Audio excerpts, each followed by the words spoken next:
Welcome back, everybody, to The Journey, episode 11. I'm at home.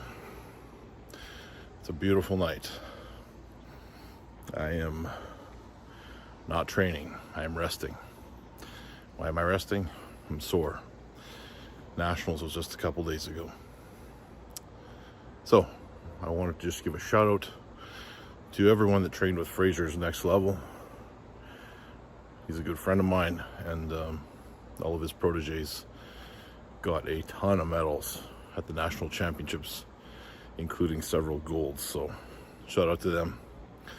And if you guys saw what Jody and I did last week, we give the full recap of that national championships. But as I said, no training yet, no future plans for arm wrestling at the moment.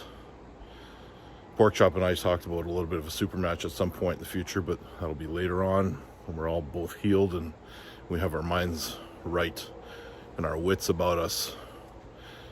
I did have a clean diet today, so that was my goal. Start to get on back in shape, get in a place where I can manage my energy levels more efficiently. So that's what we're doing. What's up, y'all? In my office today. Down 5 pounds since nationals. It's only been a few days, but we know what we're going to do. We know what the mission is.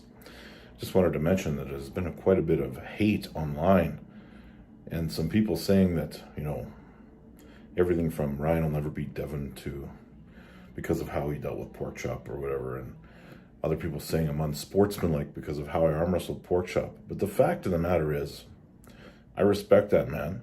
He came to fight. He put me in a bad position, and I did everything I could to try to get out of that position. Violently shaking arms, all that kind of stuff. People talking about how I was elbow fouling. I will follow the referee's instructions at all times. That is what I will do. If the referee says foul and calls for a stop, I will stop. If the referee does not say stop, I will continue to arm wrestle and try to win that match any way I possibly can. At no point did I ever consider that this might injure my opponent. It didn't. It didn't wreck his arm. We both were extremely fatigued because of how hard we pulled during that match. I was able to regroup. I had a couple of other tools that I could utilize. Curtis didn't, he was tired. Yeah, could he have probably dug deep and come back? Maybe, but he had accomplished his goal. And when you go to a tournament and you have a goal and you accomplish it, maybe the motivation wasn't there to come back and win the tournament, because his goal was to beat me once in the tournament. He did that. He did that. Had I not elbow fouled, would he have pinned me? Chances are. Chances are. Would that match, that whole tournament, look very different if I had won that match?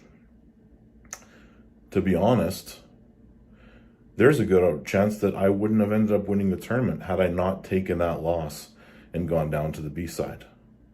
Because I would have had to take the same path that he did. I would have had to pull Kyle Rayner in my next match. Then I would have had to pull him, and then I would have had to go down and pull Slater. I think I would have liked my chances still, but I mean, those are just my thoughts. So, guys, give me a goddamn break. Like, there's no hate towards Curtis. There's no attempt to injure him. I was just trying to get out of a position by any means possible. Was it violent? Yes. Was it unsportsmanlike? That thought never crossed either one of our minds during or after that match. And we talked quite a bit. So don't know where you guys are getting this from.